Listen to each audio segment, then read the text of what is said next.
Subscribe sekarang channel YouTube Novelas Kadina. Gratis. Bab 7345. Keluarga Rothschild, sebagai keluarga terbesar di dunia, telah mencapai penetrasi mendalam ke berbagai negara dan industri di seluruh dunia melalui ratusan tahun beroperasi. Industri otomotif Eropa dan Amerika memiliki sejarah ratusan tahun dan pernah menjadi pemimpin dunia. Untuk industri sebesar itu, keluarga Rothschild tentu saja memiliki tata letak yang sudah lama.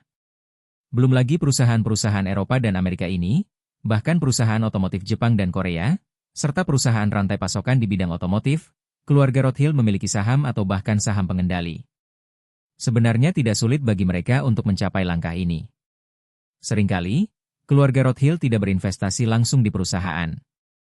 Hal itu akan terlalu merepotkan bagi mereka karena banyak industri memerlukan pemahaman dan evaluasi mendalam, serta penyaringan dan pemeriksaan latar belakang pada perusahaan terkait. Inti kendali keluarga Rothschild atas industri-industri ini terletak pada investasi keuangan dan operasi modal berskala besar. Mereka telah lama memiliki dana yang sangat besar dan tak habis-habisnya, serta sejumlah besar keluarga agunan yang mengikuti mereka.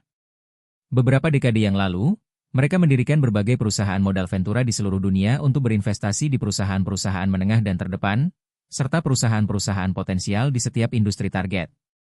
Untuk mencapai pembangunan yang pesat, perusahaan-perusahaan modern yang besar harus memperoleh pembiayaan, dan keluarga Rothschild memegang saham di perusahaan-perusahaan ini melalui berbagai perusahaan modal ventura dan dana investasi. Setelah perusahaan-perusahaan ini menerima investasinya, mereka akan memasuki tahap perkembangan pesat. Keluarga Rothschild akan mengintegrasikan lebih banyak sumber daya industri untuk mempercepat pertumbuhan mereka. Di saat yang sama, mereka juga akan menggunakan sumber daya tersebut untuk menukarkannya dengan lebih banyak saham. Pada akhirnya, selain mendukung perusahaan-perusahaan tersebut untuk menjadi lebih besar dan kuat, mereka juga akan mendukung diri mereka sendiri untuk menjadi pemegang saham utama atau bahkan pemegang saham pengendali. Orang Korea sering mengatakan bahwa mereka tidak dapat lepas dari Samsung seumur hidup mereka, karena Samsung Group telah lama merambah ke semua lapisan masyarakat di Korea Selatan melalui operasi modal. Baik itu produk teknologi maupun makanan, sandang, papan, dan transportasi. Semuanya tak terpisahkan dari Samsung Group dan perusahaan-perusahaan yang dikendalikan dan dimiliki oleh Samsung Group. Samsung sendiri mungkin tidak terlibat dalam produksi tisu toilet, tetapi di balik raksasa industri kertas Korea Selatan, terdapat saham Samsung Group. Ketika Anda membeli sebungkus tisu toilet, 20 hingga 30% atau bahkan lebih keuntungannya akan mengalir ke kantong Samsung Group. Cakupan Samsung hanya mencakup Korea Selatan, sementara keluarga Rothschild mencakup seluruh Eropa dan Amerika Serikat. Mereka adalah caebol yang tak terelakkan bagi orang Eropa dan Amerika sepanjang hidup mereka. Segala sesuatu dalam hidup mereka telah lama disusupi sepenuhnya oleh keluarga Rothschild. Selain Eropa dan Amerika Serikat, Asia, Afrika, dan Amerika Latin bukanlah wilayah kosong yang dikuasai keluarga Rothschild. Keluarga Rothschild telah lama menyelesaikan tata letak energi dan mineral di Afrika, Amerika Selatan, dan Amerika Latin. Selain Tiongkok, Jepang, Korea Selatan, dan Asia Tenggara juga dimanfaatkan oleh keluarga Rothschild setelah Perang Dunia Kedua, terutama Jepang dan Korea Selatan. Perekonomian mereka pasca perang bangkit berkat bantuan Amerika Serikat. Jika oligarki keuangan Amerika tidak menyusup lebih awal, bagaimana mereka bisa menyelesaikan rekonstruksi pasca perang dan lepas landas ekonomi secepat itu? Dalam keadaan normal, Charlie sebenarnya tidak membutuhkan kamerat Steve Rothschild. Lagi pula, industri-industri yang pernah digeluti Charlie sebelumnya tidak banyak berhubungan dengan rantai pasokan global. Bahkan YS Shipping bukanlah pihak yang meminta rantai pasokan global, melainkan menyediakan logistik dan transportasi untuk rantai pasokan global. Meskipun rantai pasokan dapat digunakan dalam pembuatan kapal, YS Shipping hanyalah perusahaan pelayaran yang membeli kapal dari galangan kapal terkemuka dunia, bukan terlibat dalam manufaktur, sehingga tidak membutuhkan rantai pasokan itu sendiri. Namun, situasinya berbeda sekarang. Sebagai industri bintang di industri modern, industri otomotif merupakan salah satu industri yang paling bergantung pada rantai pasokan di dunia, dan kebetulan inilah keahlian keluarga Rothschild. Jadi Charlie segera mengangkat teleponnya dan menelepon Steve Rothschild, yang tidak melakukan apapun di Aurous Hill. Sejak Steve Rothschild datang ke Aurous Hill untuk memimpin seluruh wilayah Tiongkok Raya milik keluarganya, ia sibuk dengan 3 hal. Pertama, memindahkan kantor pusat Tiongkok Raya ke Aurous Hill dengan cepat. Kedua, meningkatkan investasi di Aurous Hill, dan ketiga, mencari peluang untuk mendekati Charlie. 2 hal pertama berjalan dengan tertib, tetapi hal ketiga agak sulit karena Charlie berkeliling setiap hari dan sulit ditemukan, jadi dia tidak punya banyak kesempatan untuk menghubungi Charlie. Beberapa waktu lalu, Insiden Pulau Kuda Putih menggemparkan dunia. Steve Rothschild bisa menebak dengan jari kakinya bahwa hal sebesar itu dikendalikan dengan begitu mudah dan memungkinkan Bernard Arnault, si tua, meraup keuntungan besar. Pasti Charlie lah yang berada di balik layar, mengipasi api. Melalui kejadian ini, dia menjadi lebih sadar akan kemampuan Charlie. Awalnya, ia sangat menghormati Charlie, terutama karena rasa takut dan rindunya pada pil permajaan. Jika pil permajaan diberikan kepada ayahnya, ia akan dapat menjadi putra mahkota hingga akhir hayatnya. Jika pil permajaan diberikan kepadanya, putranya akan dapat menjadi putra mahkota hingga akhir hayatnya di masa depan. Pertama, dia tidak ingin ayahnya mendapatkan pil permajaan, dan kedua, dia ingin berjuang lebih keras untuk dirinya sendiri di masa depan. Namun, kejadian di Pulau Kuda Putih membuatnya menyadari bahwa kemampuan Charlie tidak terbatas pada pil permajaan. Kekuatannya terletak pada kekuatan pribadinya yang kuat dan kemampuan dukungan potensial di baliknya. Apa yang diperoleh Bernard Arnault kali ini adalah sesuatu yang tidak dapat diimpikan oleh orang kaya manapun, termasuk keluarga Rothschild. Sebagian besar dari hampir 10 miliar orang di dunia memiliki prasangka terhadap orang kaya, karena banyak orang tahu bahwa orang kayalah yang merampok nilai lebih mereka dan merambah sumber daya dan kekayaan per kapita mereka, yang membuat mereka menjadi kaya raya. Dalam kasus ini, meskipun mereka tidak membenci orang kaya, mereka tidak akan memiliki kasih sayang khusus terhadap orang kaya. Namun, melalui insiden Pulau Kuda Putih dan serangkaian operasi berikutnya, Bernard Arnault menjadi orang kaya yang dicintai dan didukung oleh seluruh dunia. Ia menjadi orang kaya rakyat, orang kaya dunia, dan orang kaya keadilan. Hal ini membuat iri orang kaya lainnya, terutama Steve. Ia bahkan selalu membayangkan jika Charlie bisa memberinya kekayaan sebesar itu di masa depan, itu akan luar biasa. Menghabiskan 10 miliar itu sepadan. Tahukah Anda, menyumbangkan 10 miliar belum tentu memberikan dampak sebesar itu. Oleh karena itu, ketika menerima telepon dari Charlie, dia sangat gembira dan bertanya dengan penuh semangat, "Tuan Wade, apa yang Anda ingin saya lakukan?" Charlie tersenyum dan bertanya, "Steve, keluargamu tampaknya memiliki keterlibatan yang mendalam di industri otomotif?" Steve Rothschild yang cerdik segera memahami niat Charlie. Changing Automobile membuat langkah besar baru-baru ini, bahkan mengundang Tawana untuk mengadakan 20 konser berturut-turut, yang menunjukkan bahwa Charlie benar-benar ingin membuat merek ini lebih besar dan lebih kuat. Jika saya menelepon diri saya sekarang, itu pasti tentang masalah rantai pasokan. Bagi orang-orang kaya raya ini, ketajaman bisnis mereka berkali-kali lipat lebih tajam dibanding orang biasa. Maka, ia langsung berkata, "Tuan Wade, saya telah membuat pilihan yang tepat untuk Anda dalam hal otomotif." Sejak Henry Ford mulai mengembangkan lini produksi Ford 100 tahun yang lalu, keluarga Rothschild telah berinvestasi di perusahaannya. Selama bertahun-tahun, kami telah merambah seluruh industri otomotif, dari atas hingga bawah. Kami memiliki saham langsung maupun tidak langsung di lebih dari 80% OEM dan produsen suku cadang dunia. Charlie tersenyum dan berkata, "Sepertinya Anda sudah menebak maksud saya. Kalau begitu, saya tidak akan bertele-tele. Nanti kalau saya ada waktu luang, saya akan membawa orang yang bertanggung jawab atas Changing Automobile untuk bertemu dengan Anda dan belajar dari Anda. Mengenai hubungan rantai pasokan, tolong bantu saya menyelesaikannya." Terkadang, rantai pasokan tidak hanya menguji daya tawar tetapi juga kemampuan koordinasi. Ketika pasokan chip terbatas, siapapun yang mendapatkan jaminan chip yang cukup tidak akan terpengaruh dalam produksinya. Hal yang sama berlaku untuk pasokan peralatan skala besar.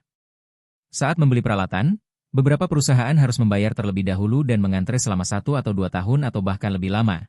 Tetapi beberapa perusahaan hanya perlu memberi salam dan suku cadang peralatan akan dikirim ke pelabuhan untuk dimuat.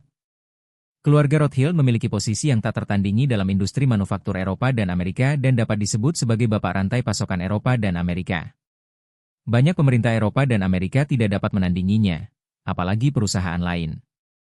Charlie tidak membutuhkan bantuan pribadi Steve Rothschild.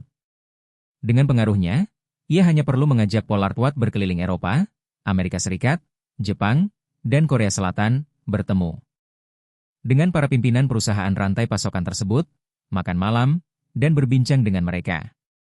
Ini sudah cukup untuk memastikan Changing Automobile mendapatkan sumber daya dan harga terbaik dalam rantai pasokan tersebut. Masyarakat Eropa dan Amerika, seperti Cina, sebenarnya adalah masyarakat yang didasarkan pada hubungan antar manusia. Steve Rothschild langsung berkata, "Hei, Tuan Wade, kenapa repot-repot mencari saya? Bagaimana kalau Anda beritahu saya tempatnya, dan saya akan datang mencari Anda." Ngomong-ngomong, saya tidak terlalu sibuk di Auros Hill akhir-akhir ini, jadi saya punya banyak waktu. Charlie tersenyum dan berkata, saya dan penanggung jawab Changing Automobil saat ini sedang berada di pabrik perakitan akhir, yang berjarak lebih dari 200 km dari Aurose Hill. Namun, kami akan kembali nanti. Bagaimana kalau begini, kita makan malam bersama di Tianxiang Menshah malam ini, dan saya akan memperkenalkan kalian dulu. Steve Rothhild setuju tanpa ragu dan berkata sambil tersenyum, tidak masalah, Tuan Wade. Saya akan pergi ke Tianxiang Menshah terlebih dahulu untuk menunggu Anda. Bab 7346. Charlie dan Pollard Watt kembali ke Aurose Hill bersama. Begitu turun dari helikopter, mereka langsung menuju Tianxiang Menshah untuk bertemu Steve Rothhild.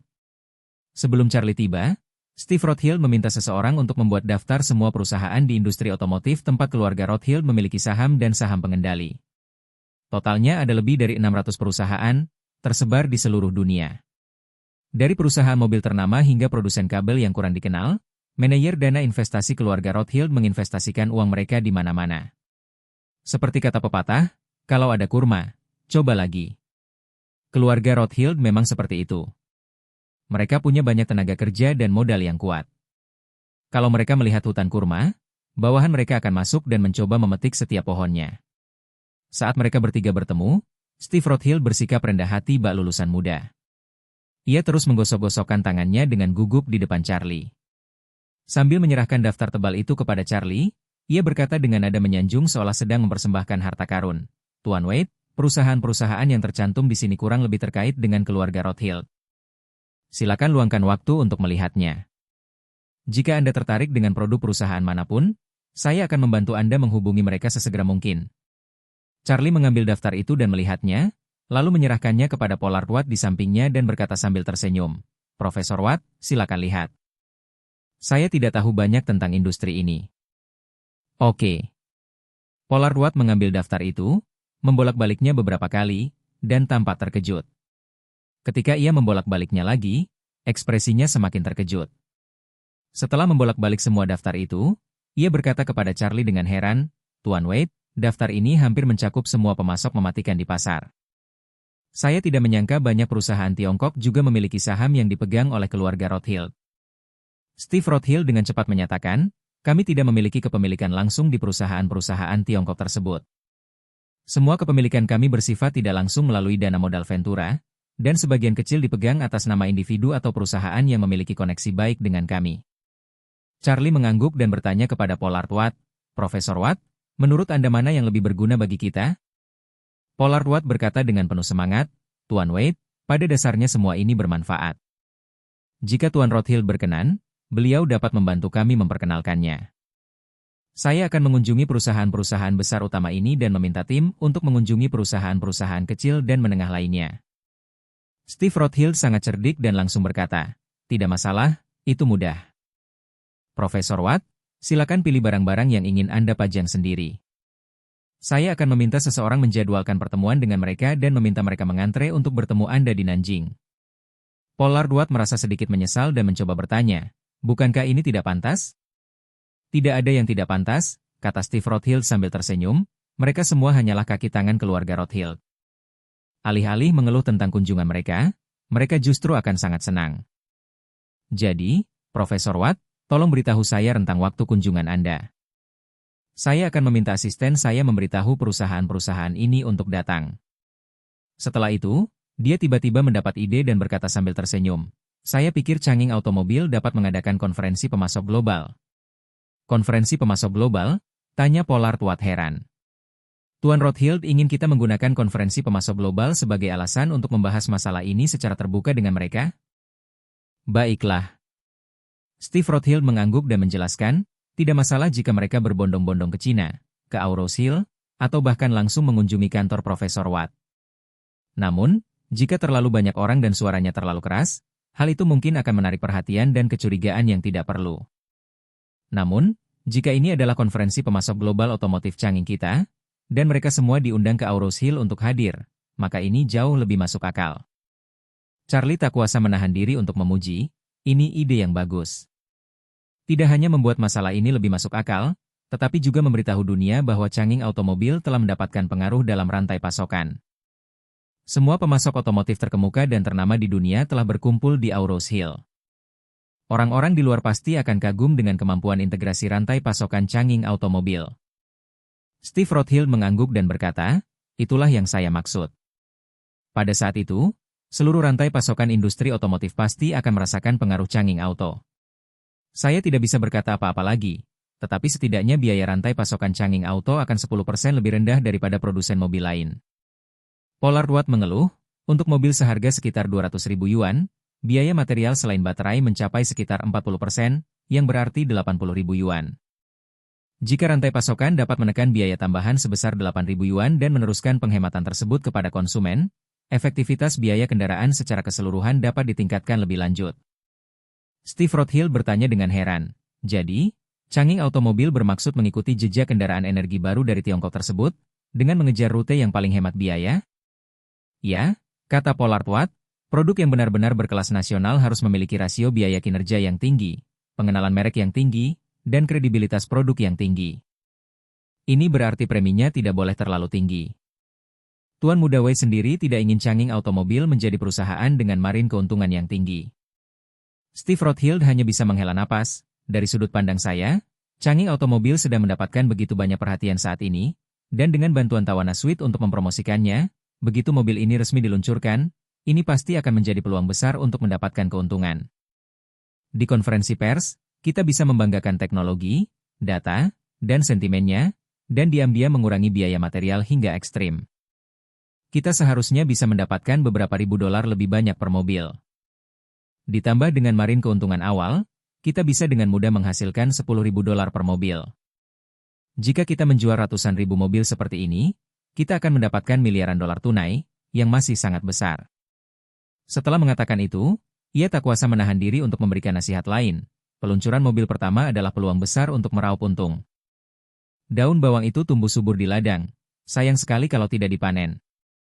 Jika tidak berhasil, Anda selalu bisa memilih cara yang lebih hemat biaya dengan mobil kedua. Lagi pula, Anda telah menghasilkan miliaran dolar dengan lini produksi yang canggih. Steve Rothschild telah dipengaruhi oleh keluarga Rothschild selama bertahun-tahun sehingga ia hanya peduli pada keuntungan. Proyek-proyek yang ia jalankan umumnya dirancang untuk memaksimalkan keuntungan. Ketika terjadi konflik antara perasaan, impian, dan kepentingan, keuntungan harus diutamakan. Ia mengira Charlie ingin menekan rantai pasokan untuk meningkatkan margin keuntungan dan memulihkan biaya sesegera mungkin, tetapi ia tidak menyangka akan memberikan bagian ruang ini kepada konsumen.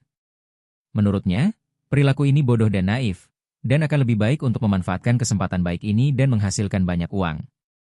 Charlie tersenyum dan berkata, Steve, niat awal keluarga Wei dan An untuk bergabung mendirikan canggih automobil bukanlah untuk menghasilkan uang, dan saya bahkan kurang termotivasi oleh uang. Jika saya termotivasi oleh uang, untuk apa saya repot-repot membuat mobil? Saya punya banyak cara untuk menjaring orang-orang terkaya. Saya bisa dengan mudah mengadakan lelang dan menghasilkan lebih banyak uang daripada yang bisa saya hasilkan dari membuat mobil dalam beberapa tahun. Saat itulah Steve Rothschild menyadari apa yang terjadi.